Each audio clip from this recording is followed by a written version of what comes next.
J'ai envoyé un simple message de prospection à 37 dirigeants d'entreprise, parmi lesquels 11 m'ont répondu et j'ai pu décrocher 4 appels qualifiés. Rien qu'avec ce simple message. Pas de publicité, pas de budget, juste avec un DM. Et aujourd'hui, je vais te montrer exactement pourquoi ce message a marché. Et surtout, je vais t'apprendre comment rédiger des messages de prospection qui marquent les esprits, qui captent l'attention, qui suscitent des réponses et surtout qui aboutissent à des rendez-vous qualifiés. Si tu ne me connais pas encore, moi je suis Smith KD. Je suis un consultant en acquisition client et sur cette chaîne, je te partage les meilleures astuces pour trouver des clients pour tes offres. Donc, si tu es un freelance, un community manager, un monteur vidéo ou en création de tunnels de vente, n'hésite surtout pas à t'abonner et à me laisser un like si tu aimes ce tuto. Ok, alors aujourd'hui, je vais te montrer pourquoi 95% des messages de prospection échouent et comment transformer le tien en aimant un client, littéralement. Mais si tu as zéro audience, zéro budget et que personne ne te connaît encore. Déjà, il faut que tu saches que si ton message de prospection ne marche pas, ce n'est pas forcément parce que ton offre est nulle, ce n'est pas parce que le marché est saturé, mais c'est parce que tu ne fais que parler de toi la plupart du temps. Et la vérité, c'est que ton prospect s'en fout. Laisse-moi te montrer un exemple concret de message de prospection que j'ai reçu aujourd'hui, littéralement de la part d'un freelance. Donc, je vais sur Instagram, tu peux voir par ici, j'en reçois plein de messages de prospection qui sont vraiment euh, arrogants, je vais dire. Tu vois, c'est limite arrogant. Je vais te montrer celui dont je parle. Par exemple, regarde ceci. Salut Smith, j'espère que tu vas bien. J'ai fait un mini loom de 2-3 minutes breakdown de ton profil avec les 3 pistes pour augmenter. Tu vois, ce genre de message, ça peut paraître comme pour apporter de la valeur à la personne. Mais déjà, il faut savoir que c'est quoi les triggers en fait? Les triggers, c'est comment je vais dire? Les indices que tu as. La personne vend de l'acquisition client. C'est ce que je vends sur mon profil. Il ne peut pas me proposer ça. D'autant plus qu'il n'est pas légitime. Si tu vas sur son compte, tu verras qu'il n'est pas légitime lui-même qui propose ça. Regarde ce message, par exemple. Lui, il est miniature maker. Il crée des miniatures pour des chaînes YouTube. J'espère quand même qu'il a vérifié que j'ai une chaîne YouTube parce que sur mon compte Instagram, je n'ai pas expliqué que j'ai une chaîne YouTube et je n'ai pas mis le lien.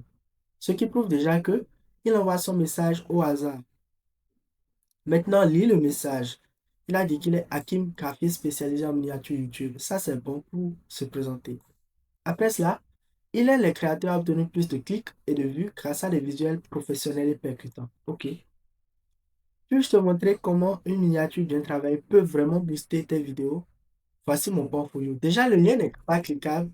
Donc, c'est à moi maintenant d'aller chercher euh, pour voir ce qu'il propose. Puisque c'est une demande de connexion, on n'est pas encore connecté pour que je reçoive le message. Le lien n'est pas cliquable. Il n'a pas vérifié ça. Il laisse son lien dans le message de prospection. Après cela, puis-je vous montrer comment une miniature bien travaillée peut réellement booster vos vidéos? Ça, j'ai pas trop aimé parce que si la personne crée déjà des vidéos YouTube, la personne sait qu'elle a besoin de booster ses vidéos. Donc, il ne faut pas venir en mode enseignant en fait. Parce que c'est toi qui es en train de demander, c'est toi qui as fait le pas. C'est un très mauvais message de prospection parce que il n'a fait que parler de lui, de ses intérêts. C'est vrai, il y a un sens il veut m'apporter de la valeur et tout, mais on sent que c'est du bluff. C'est déguisé juste pour vendre quelque chose par l'arrière. Tu comprends? Et donc, quand j'ai commencé à prospecter, j'étais comme ça aussi. Je pouvais envoyer 50, 10 messages de prospection par jour et je n'avais pas de résultats. Et je croyais que c'était juste un jeu de chiffres, qu'il fallait que j'envoie plus de messages de prospection. Je me disais même que soit les gens ne lisent pas le message, soit j'étais nul. Mais en réalité, ce n'était pas un problème de volume. C'était un problème de psychologie. Parce que derrière chaque message, il y a un cerveau humain. Et ce cerveau, il réagit à certaines choses et il en ignore d'autres. C'est ce que tu dois comprendre. Alors aujourd'hui, je vais te révéler 3 principes psychologiques que j'utilise dans chaque message de prospection. Ce sont des principes simples mais puissants qui font passer ton message de prospection de encore un spam à tiens, c'est intéressant, je vais y répondre. Donc on y va. Le premier principe, c'est la loi de la pertinence immédiate. Ton prospect ne pense pas à toi, il pense à lui-même. Tu dois garder ça à l'esprit. Si ton message commence par salut, je suis freelance en marketing digital, tu as déjà perdu des secondes précieuses que tu aurais pu utiliser pour capter l'attention du prospect. Parce que la première ligne d'un message de prospection, c'est comme les premières minutes d'un film. Si ça n'accroche pas aux âmes. Et ce que ton prospect veut lire, c'est une phrase qui lui parle de lui, de son problème ou de ce qu'il veut atteindre. Donc voici un exemple. Au lieu de dire salut, je suis consultant en SEO, je t'aide à améliorer ton trafic. Tu peux dire par exemple, j'ai remarqué que ton site publie beaucoup de contenu, mais qui ne rentre pas encore sur Google. Tu veux que je te montre comment j'ai résolu ça pour tel. Tu vois là, en fait, c'est une arme à double tranchant. Parce que le premier ici, ça parle de toi. Mais le second parle de lui. Et ça prouve que tu as été un peu plus loin que les autres freelances. Tu as fait quelques recherches.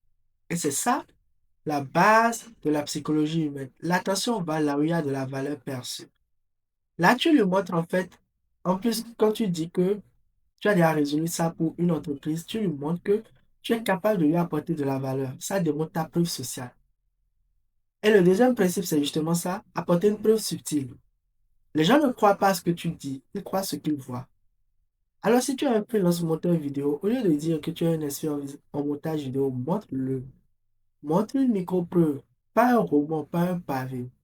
Et n'envoie surtout pas ton portfolio comme l'autre a fait. Tu peux envoyer une phrase simple qui valide ta crédibilité sans arrogance. Par exemple, tu peux lui envoyer un lien d'une vidéo que tu as montée pour une grosse chaîne YouTube ou d'un shop pour un entrepreneur dans le même domaine que lui. Uniquement dans ce cas, tu peux envoyer le lien de la vidéo.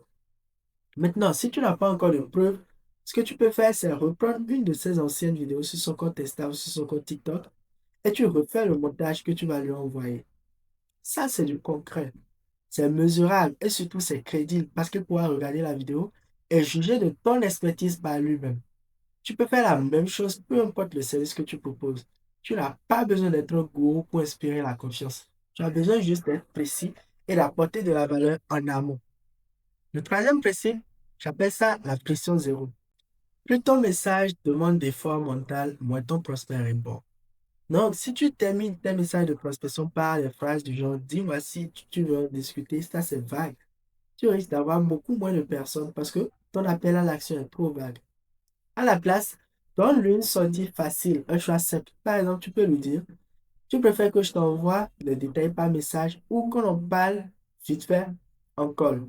Cette phrase paraît anodine, mais c'est fondamental parce que ton message ne doit pas demander de l'énergie.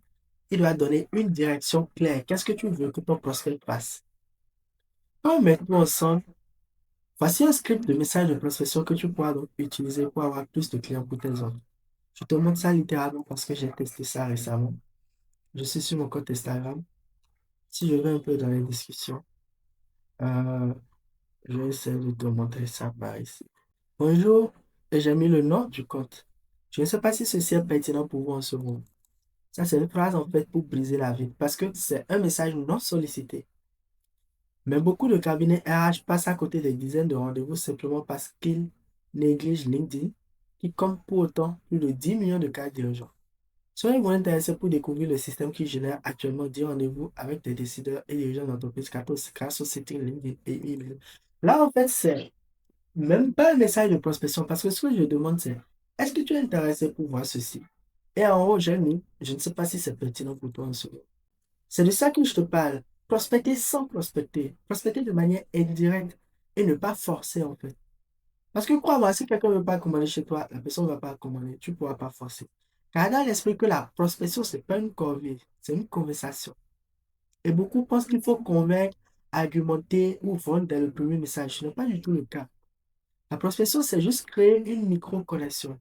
Le but n'est pas de vendre, mais d'éveiller la curiosité. Quand tu écris à quelqu'un, ne cherche pas à lui prouver que ton service est bon. Cherche à lui montrer que tu as compris sa situation et que tu peux lui apporter de la valeur. Mieux que tu as déjà apporté de la valeur à une autre personne qui est dans la même situation que lui. Parle de son contexte, de ce que tu as observé, de ce que tu pourras améliorer chez lui. La personne qui montre qu'elle comprend gagne toujours contre celle qui essaye de convaincre ou de vendre au plus abord. En réalité, ceux qui réussissent vraiment en prospection ne chassent pas les gens, ils les filtrent. Ils ne cherchent pas à parler à tout le monde. Ils cherchent plutôt à parler au bon profil, à ceux pour qui leur offre a vraiment du sens. C'est pour ça qu'ils prennent le temps de comprendre. Ce qu'ils vendent d'abord, en fait, c'est leur crédibilité, pas leur service. Et c'est pour ça que ceux qui réussissent en prospection gagnent.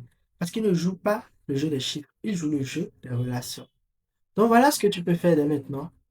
Prends un de tes messages de prospection, Applique ces trois principes et renvoie-les. Je te garantis que ton taux de réponse va grimper. C'est tout pour cette vidéo. N'hésite surtout pas à me laisser un like si tu as appris quelque chose et je te dis à très bientôt pour le prochain tuto.